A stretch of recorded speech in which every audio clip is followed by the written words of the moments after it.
Assalamualaikum warahmatullahi wabarakatuh. Hello, my student.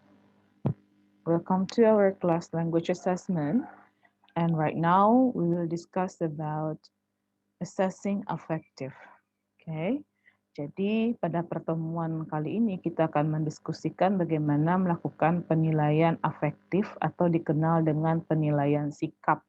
Ya, minggu lalu kita sudah mendiskusikan mengenai penilaian pada kurikulum 2013 yang berbasis pada penilaian yang autentik, artinya menilai dengan berbagai cara. Nah, kenapa kurikulum 2013 mengadopsi itu? Karena memang pada kurikulum 2013 penilaian pada siswa itu tidak berfokus pada pengetahuan saja, tapi juga ada penilaian sikap, pengetahuan, dan keterampilan. Sehingga makanya dikatakan kurikulum 2013 itu mengadopsi prinsip penilaian berbasis autentik. Nah, salah satu bentuk penilaiannya adalah penilaian afektif atau penilaian sikap. Nah, pada kurikulum sudah saya sampaikan bahwa affective assessment, penilaian afektif, it is stated in core competence di kompetensi inti nomor 1 dan nomor 2 atau di awal sekali dalam penulisan kurikulum. Nah, sekarang mari kita lihat bagaimana caranya menilai sikap siswa. Okay. But before we come to the material, let's see our CPMK. CPMK kita adalah mahasiswa mampu memahami konsep penilaian afektif yang digunakan pada kurikulum 2013 serta mengenal bentuk instrumen penilaian afektif berdasarkan kurikulum 2013 dan prinsip dari authentic assessment. Nah, mari kita lihat. First, let's start from definition of affective assessment. From the name, affective refers to attitude or behavior. So affective assessment is the process of collecting student attitude behavior by using some instrument as the impact of teaching and learning process. Nah, jadi penilaian afektif itu adalah penilaian terkait dengan sikap dan tingkah laku siswa di dalam proses belajar mengajar. Artinya, pada kurikulum 2013, sikap dan tingkah laku itu memang dinilai secara jelas dengan menggunakan berbagai instrumen atau alat penilaian. Nah, apa saja yang termasuk dari affective domain? Pertama, feeling, rasa, interest, minat, attitude, sikap, emotion, and value, dan nilai-nilai. Nah, itu dari bagian affective domain-nya. Kemudian, apa wujud dari nilai afektif itu? Pertama adalah responsibility, akan dilihat nanti tanggung jawab siswa dalam belajar. Cooperation, kerjasama, disiplin, disiplinnya, komitmennya, self-confidence, honesty, kejujurannya, appreciation to someone's opinion, penghargaan pada pendapat orang lain, dan self-control, kontrol dirinya. Nah, itu wujud dari nilai-nilai afektif bagi siswa di sekolah. Nah, kita lanjut. Affective Assessment in Curriculum 2013. Nah, di manakah letak penilaian sikap pada kurikulum 2013? I have explained to you before that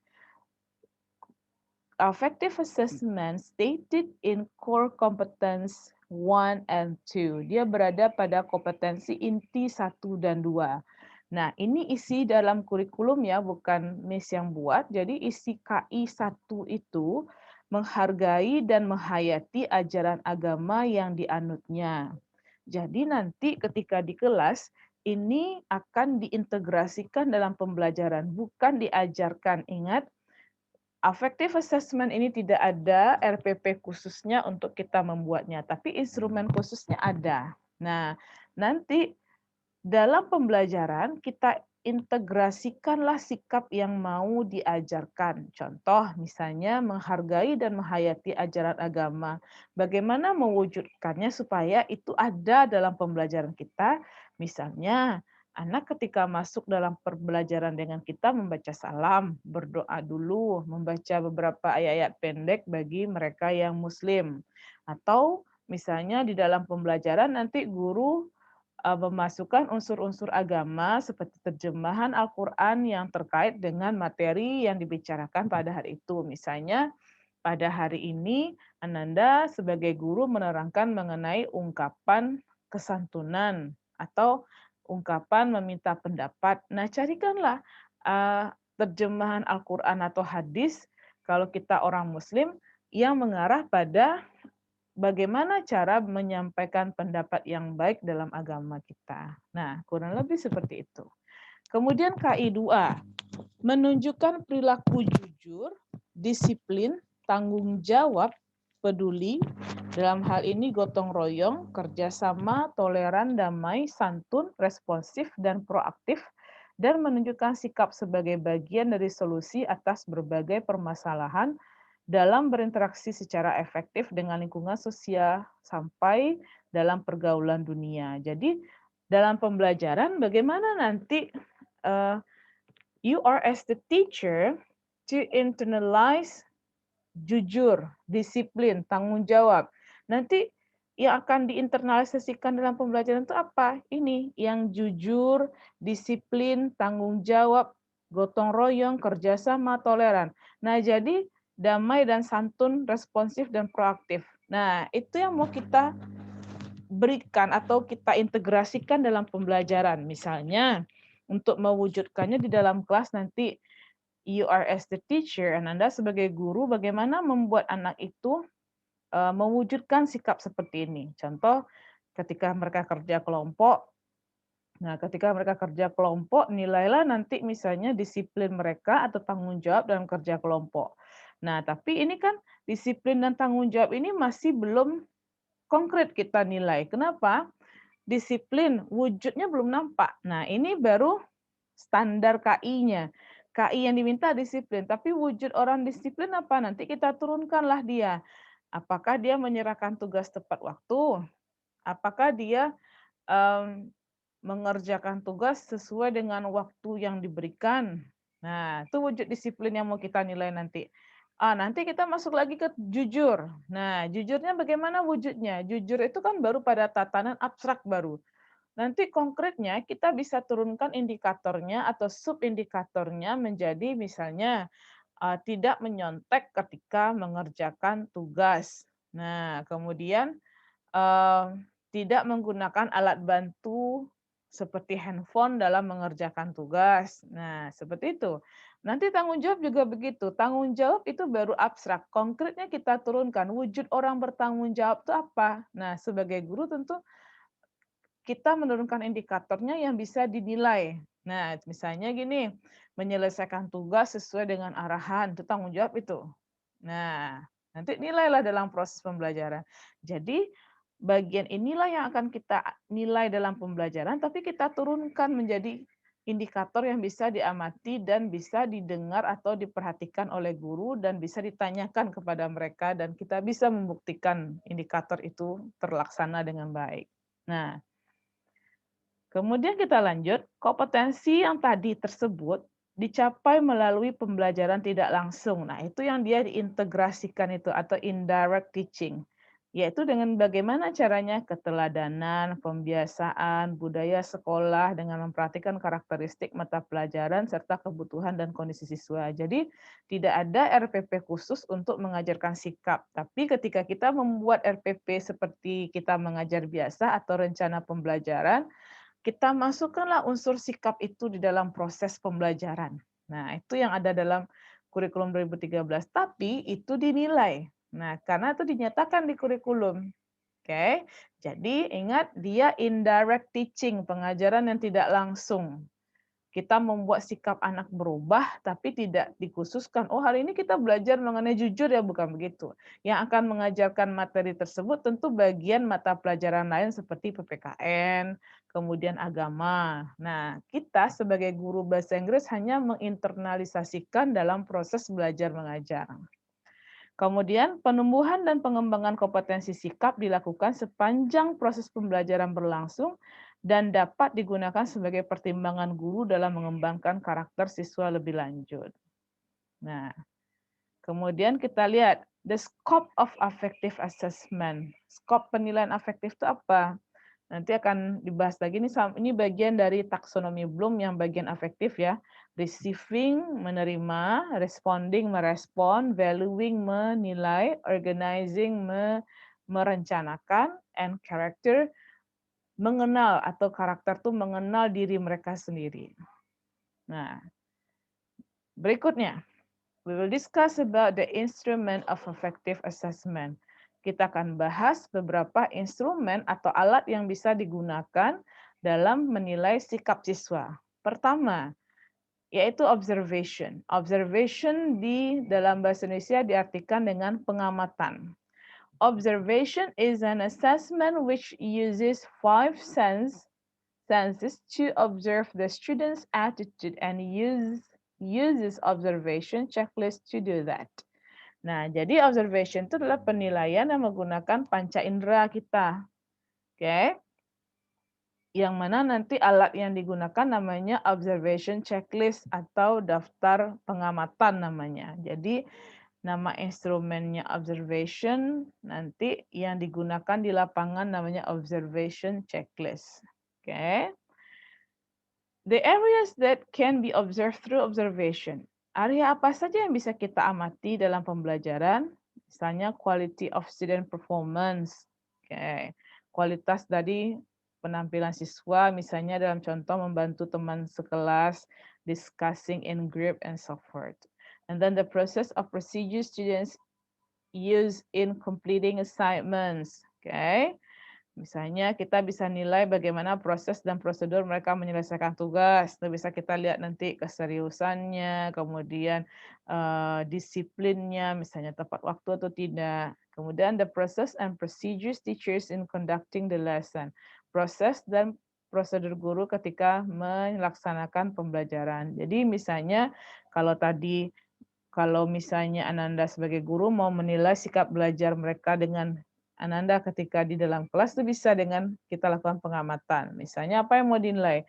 Oh, menilai keseriusannya, kemudian menilai tanggung jawabnya bisa kita nilai di situ. Oke.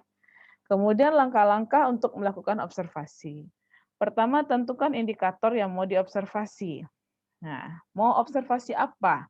Contoh, teacher wants to observe student activities in group, presentation, and so forth. Jadi misalnya, sebagai seorang guru, Ananda mau mengamati sikap siswa dalam kegiatan kelompok atau presentasi. Nah, nanti pilihlah indikator yang ada, KI tadi nih. Nah, pilihlah bukan semuanya kita amati, mana yang bisa kita amati saja. Jadi jangan semuanya jujur, disiplin, tanggung jawab, peduli, dan proaktif, dan tidak gitu.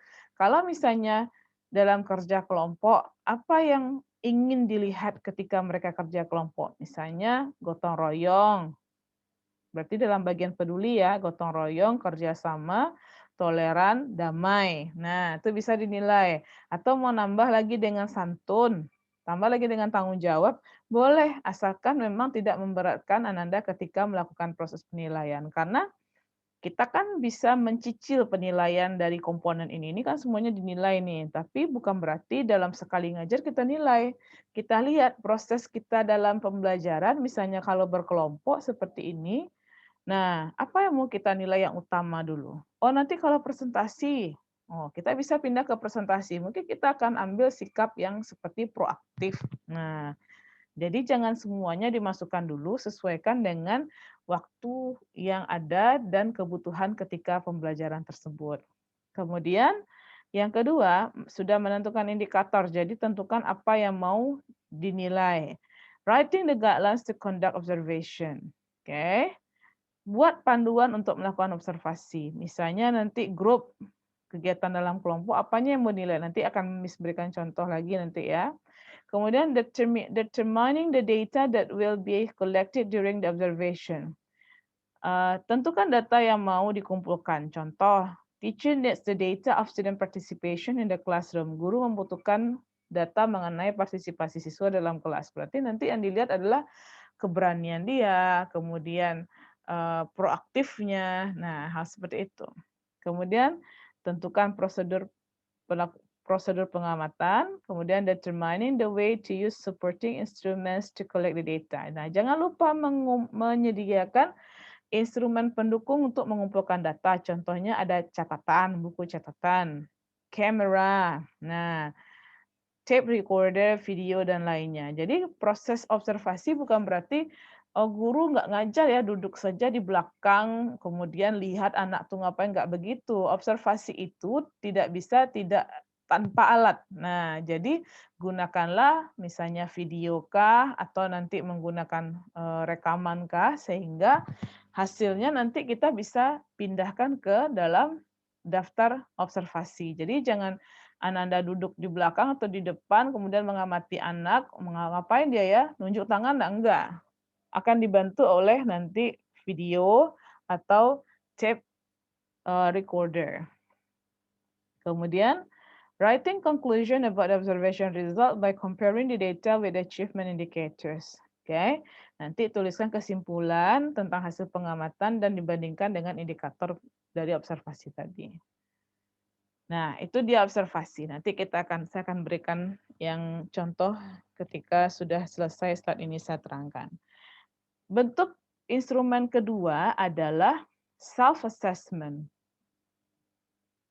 Nah, self-assessment dapat dilihat maknanya dari gambar ini. I won't do it, gambar I will do it. Nah, saya bisa melakukannya. Artinya self-assessment ini, how do you assess yourself? Bagaimana Ananda menilai diri Ananda sendiri. Jadi siswa diminta menilai dirinya sendiri. Oke. Nah, kemudian di dalam proses belajar mengajar, penilaian diri ini biasanya akan tercapai kalau anak sudah pada tahap sikapnya sudah characterize, sudah berkarakter. Artinya dia bisa membedakan yang baik dan tidak baik. Kalau itu belum tercapai, agak susah kita melakukan penilaian diri karena mereka mengakui kelemahan dan kelebihan diri mereka sendiri. Jadi untuk melakukan ini, misalnya Ananda sebagai guru mau meminta siswa menilai diri sendiri. Jangan hanya satu instrumen itu saja dipakai. Bandingkan dengan instrumen yang lain, misalnya penilaian teman sejawat atau observasi, sehingga penilaian itu jadi akurat. Ya. Jadi kita lihat pertama, apa kelebihan dari self-assessment? Nah, kelebihannya adalah knowing student strengths and weakness. Mereka tahu kelebihan dan kekurangan mereka, betul. Reflecting the subject that has been learned by the students, merefleksikan materi yang sudah dipelajari siswa. And then the statement are based on teacher's need. Statementnya berdasarkan kebutuhan dari guru. Motivating the student, bisa memotivasi mereka. Increasing student participation in the classroom, meningkatkan partisipasi mereka dalam kelas. And then the source of need analysis for preparing teaching material, sumber dari analisa kebutuhan. Kemudian measuring students' ability, mengukur kemampuan siswa. Increasing learners' autonomy, meningkatkan pembelajaran atau cara belajar mandiri. Getting information about student input, mendapatkan informasi tentang input atau kemampuan anak. Student become open-minded, mereka open-minded, and then the students have good communication each other. Mereka punya komunikasi yang baik satu dengan yang lainnya. Itu strengths-nya. Tapi weakness-nya ada. Pertama, apa weakness-nya? Subjectivity, subjektif. Kemudian students are dishonest in filling the data, ya. Mereka kurang jujur. Kemudian need a good preparation and measurement, preparation dan pengukurannya harus bagus. Inconsistency, tidak konsisten mereka, jawabannya berubah-ubah. Lack of accuracy, kurangnya akurasinya, dan student are unrealized their competence, kurang menyadari kompetensinya. Nanti akan kita berikan contoh ya. Prosedurnya, rata-rata prosedur dalam melakukan penilaian sikap itu sama. Tentu kita menentukan kompetensi yang akan dinilai, kemudian kriterianya, kemudian formulating the format of assessment, kemudian asking the student to do self-assessment, and then guiding the student to do self-assessment. Intinya adalah kalau kita melakukan penilaian tentukan kompetensi dulu, seperti observasi tadi. Apakah bentuk penilaian yang mau dilakukan? Apakah misalnya partisipasi mereka di dalam pembelajaran atau kerjasama di dalam kelompok. Nah, tentukan. Bagaimana menentukannya tergantung proses pembelajaran mengarah ke mana. Kalau proses pembelajaran mengarahkan atau misalnya membuat grup, nah tentu kita akan menilai sikapnya dalam kelompok. Tapi kalau misalnya proses pembelajarannya mengarahkan pada individu atau interaksi guru dan siswa secara langsung, bisa kita nilai penilaian individu, misalnya partisipasi siswa di dalam kelas.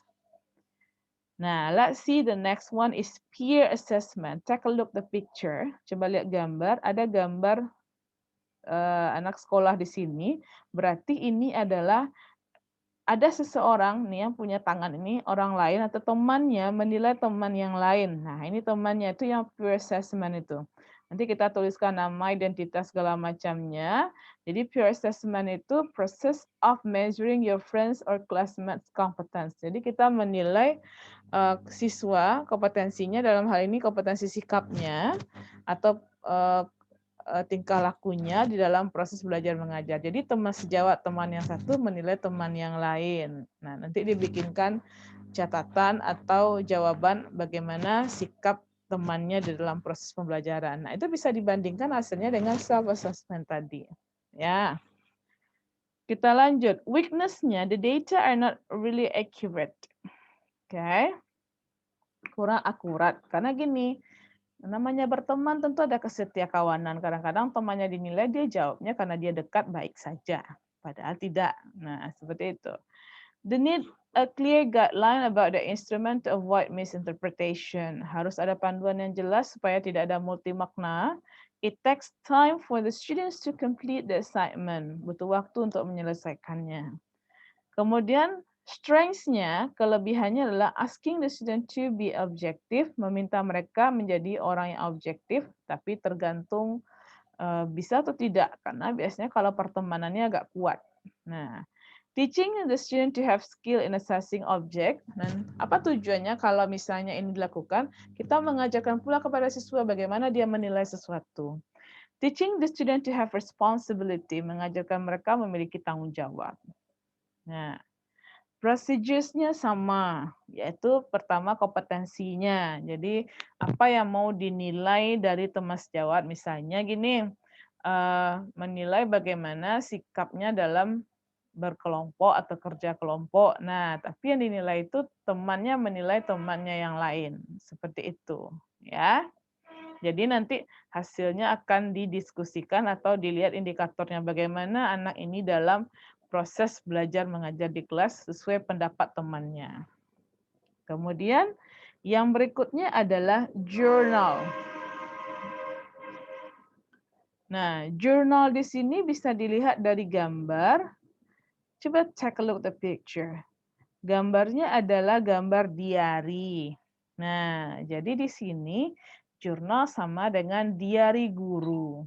Oke, jadi kalau pernah mungkin waktu Ananda sekolah, pernah nggak mendengar istilah buku kasus? Nah, kurang lebih seperti itu dia. Oke, tapi makna di sini sedikit berbeda dengan buku kasus yang dibuat oleh guru dulu. Kalau dulu tuh kan buku kasus memang buku mengenai perangai siswa yang negatif saja. Tapi kalau pada jurnal ini positif dan negatif siswa disebutkan. Jadi misalnya si A hari ini dia bikin PR-nya nilainya 100, tapi perangai ininya atau dia sering keluar-keluar masuk. Jadi dibikinkan positif dan negatif jika ada. Tapi kalau hanya ada positif, jangan dibikin negatifnya dipaksakan, bukan begitu. Kalau hanya positif, ya positif saja kita isi. Tapi dengan catatan, memang negatifnya itu tidak ada. Nanti kalau ada siswa yang negatifnya hanya ada negatif, ya bikin aja yang negatif, positifnya nggak usah dibikin kalau memang tidak ada. Tapi kalau ada kedua-duanya akan lebih baik. Nah, oke. Weakness-nya adalah agak sibuk guru ya. Teacher will be busy to record. Oke, kemudian teacher's journal may lack of accuracy. Kadang-kadang akurasinya rendah karena waktunya tuh yang berkejar-kejar. The journal must have follow up from the teacher. Oke, harus di follow up. Mau diapakan ini? Strengths-nya adalah Kelebihannya, teacher can observe students' spiritual and social competence periodically. Dapat mengamati sikap sosial dan spiritualnya secara berkelanjutan atau sesuai dengan jangka waktunya. The record of the teacher can be used to advise the student. Catatan guru dapat digunakan untuk menasihati siswa, helping the teacher to know more about the student, membantu guru untuk mengenal lebih jauh siswanya. It is more objective, karena ada catatan atau rekamannya dari guru.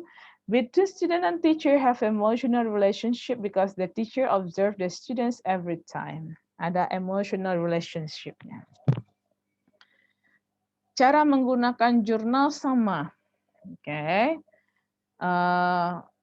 Tentu kita tentukan kompetensinya, kemudian kita bikin indikatornya, tentukan jadwal atau kapan mau diamati dari yang aspek KI tadi.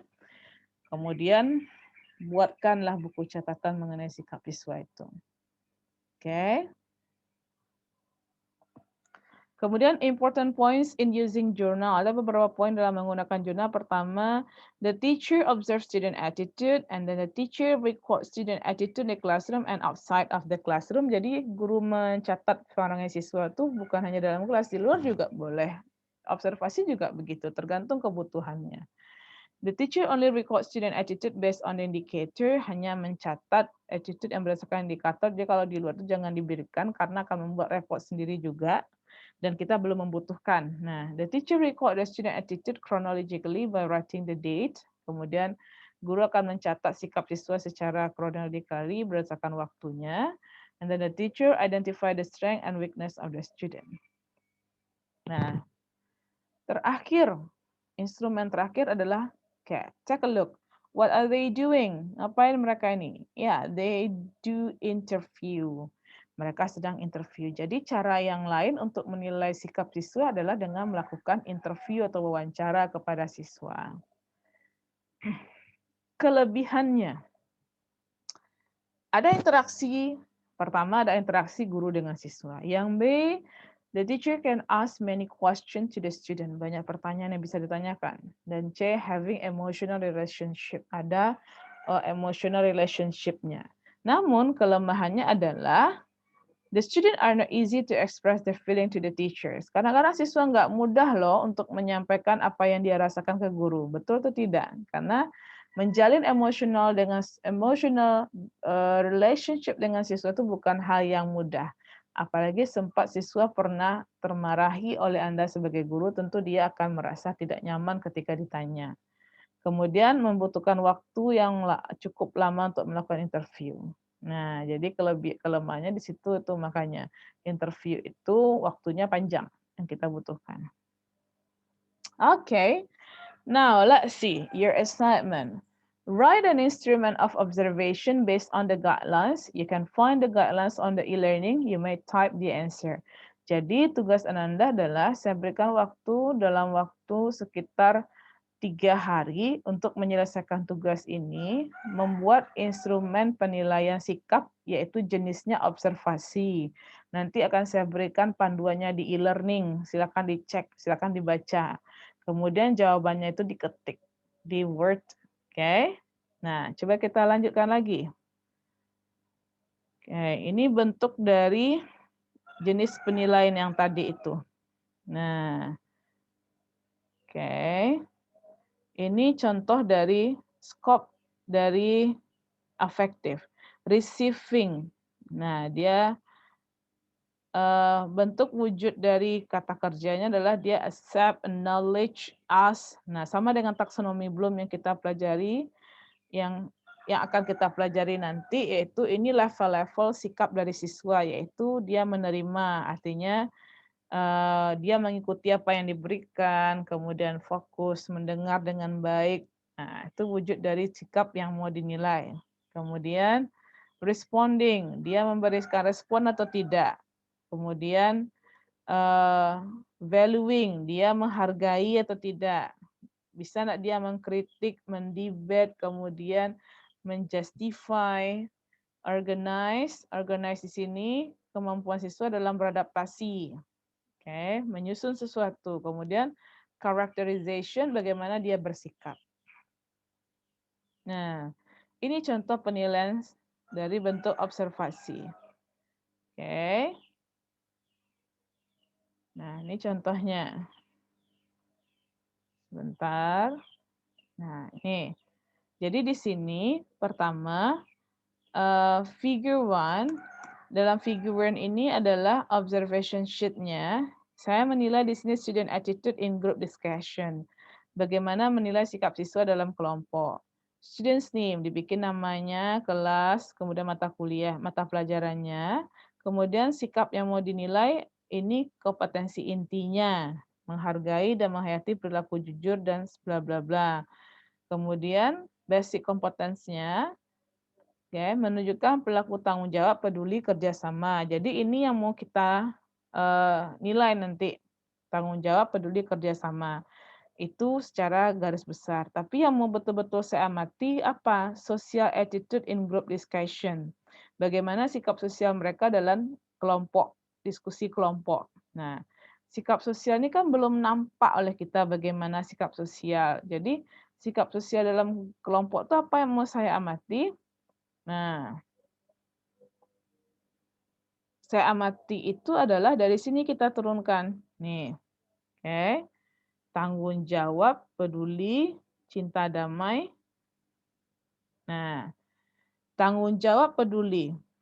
Tanggung jawab kita turunkan nanti. Nah, kita lihat di sini. Pertama, supaya dia bisa diamati, saya turunkan obey the discussion rules, mematuhi aturan diskusi. Oke.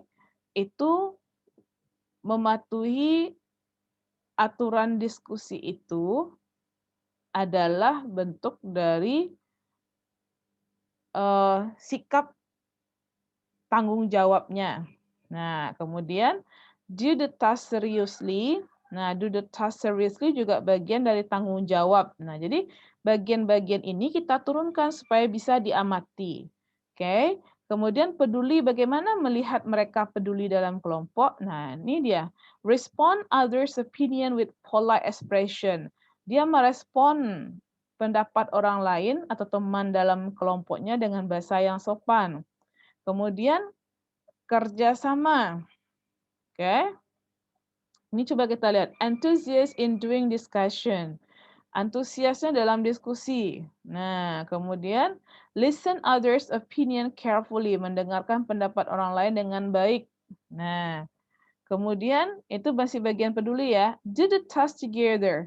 Bagaimana dia mengerjakan tugas bersama-sama. Itu wujud dari apa? Kerjasama. Jadi nanti masing-masing ini diturunkan ya menjadi indikator yang bisa diamati. Ini kan belum bisa diamati tanggung jawab. Wujud orang tanggung jawab gimana? Belum bisa kita amati lagi. Makanya untuk bisa diamati kita turunkan dia menjadi sub indikator.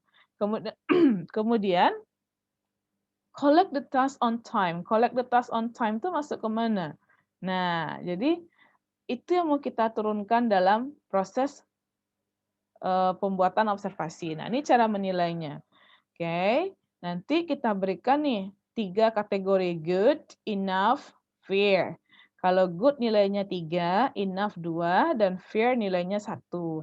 Nanti kita hitung 3, ini berapa tuh? 2, 3, 4, 5, 5. 5 ini berarti kalau E nilainya 2. 5 kali 2, 10 tambah 3. 13 tambah ini fair yang nilainya 1. Nah, tambah satu lagi ini pada bagian apa ini? Good ya, 3. Nah, jumlahkan.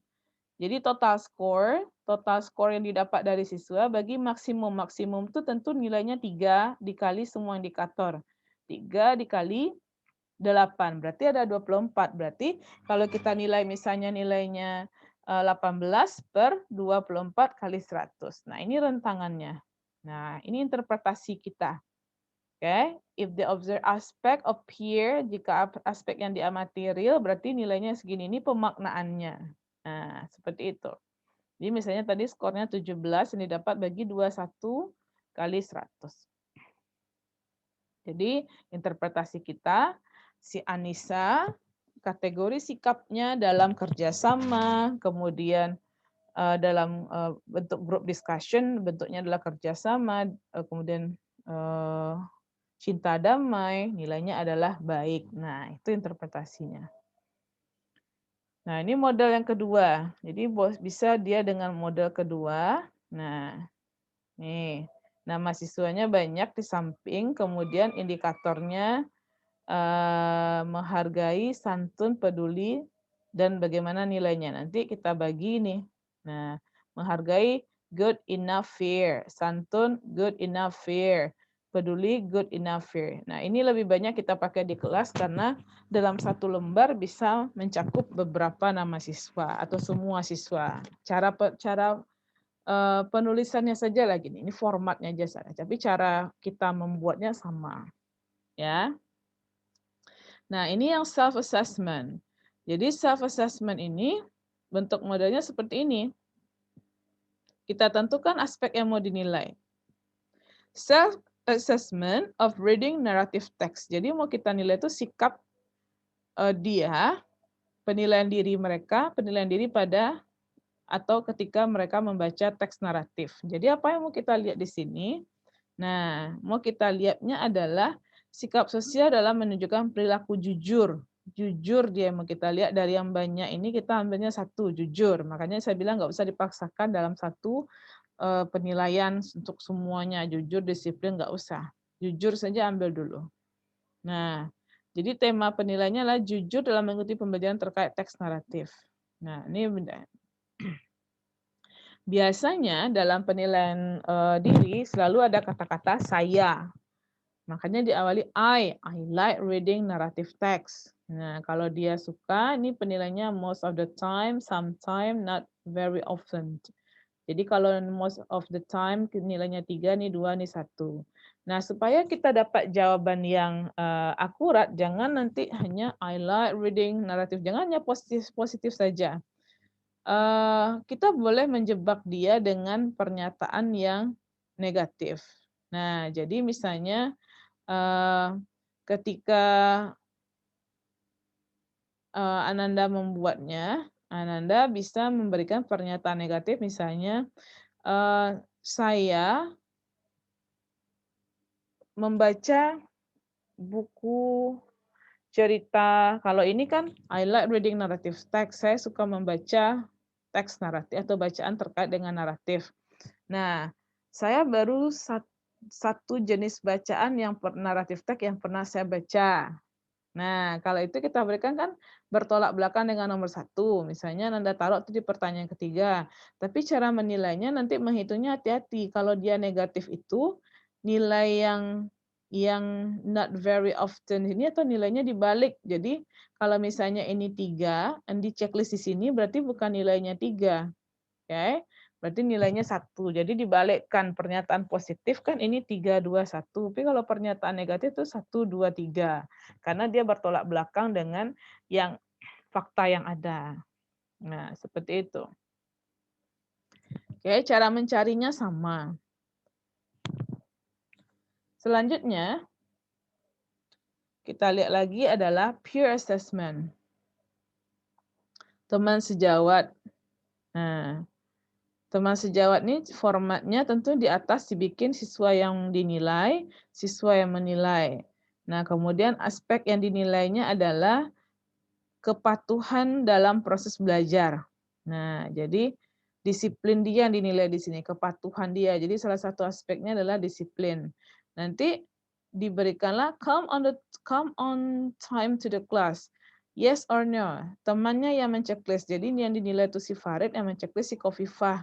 Nah, always do the class duty. Kalau memang iya, dia menurut dia checklist. Nah, sampai nih disiplin ini kita turunkan yang menjadi bisa dinilai oleh orang lain. Nah, tapi kalau ditaruh aja disiplin, apa wujudnya? Nah, seperti tadi itu, belum bisa dinilai. Always throw the rubbish everywhere. Nah, oke, kemudian do the teacher's instruction. Jadi nanti dinilai oleh temannya. Dia nampak itu. Always disturb friends during learning process. Nah, kalau misal temannya bilang tidak, nah itu yang akan membuat atau memberikan penilaian akurat pada temannya yang lain yang dinilai. Jadi cara menilainya sama. Oke, kalau yes tentu nilainya 1, kalau no tentu nilainya 0. Jadi sini sudah saya berikan petunjuknya. Oke. Kalau yes nilainya 1, kalau jawaban no nilainya 0. Nanti diinterpretasikan ini. Jadi berdasarkan misalnya kalau dapat nilai very good, bagaimana dengan kategorinya. Jadi misalnya si Farid ini terkategori very poor about discipline, sangat jelek disiplinnya karena dalam pembelajaran dia tidak mendengarkan dengan baik atau sesuai indikator yang ada.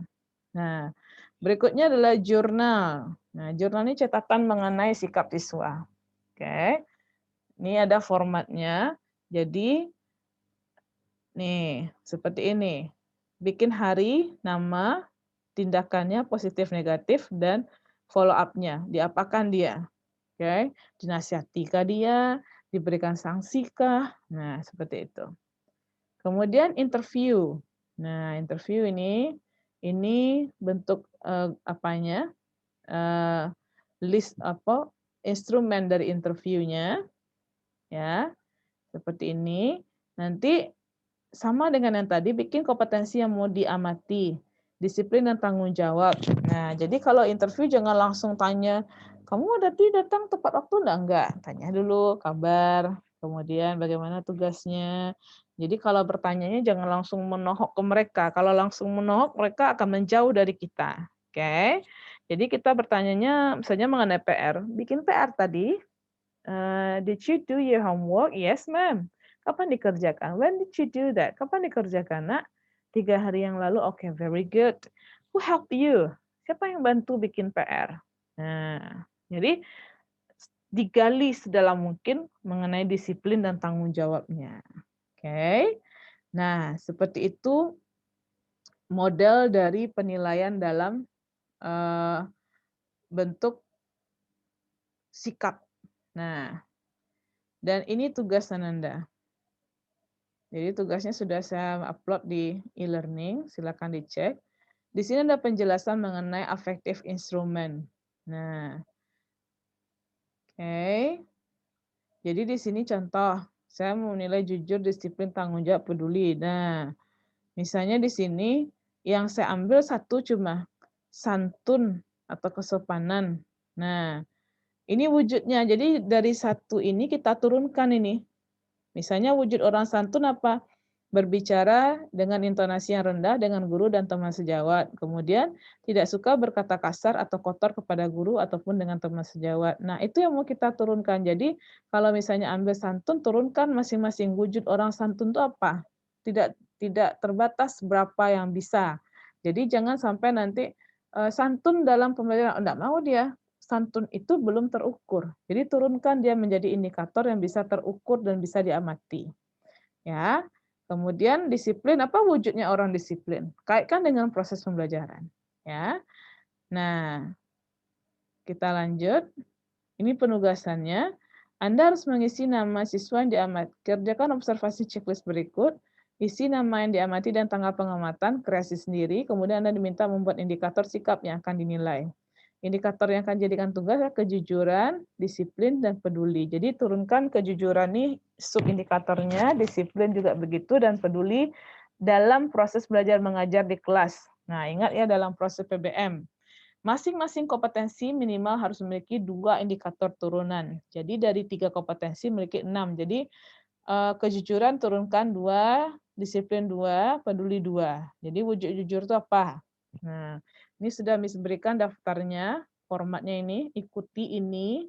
Nah, oke. Nanti diisi aja sesuai dengan yang Ananda mau sebagai contoh simulasi.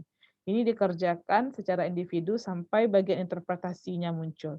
Ingat ya, tugasnya individu. Oke. Miss rasa untuk materi kita sudah cukup ya. I think enough. See you next week or next meeting, I mean, and bye-bye.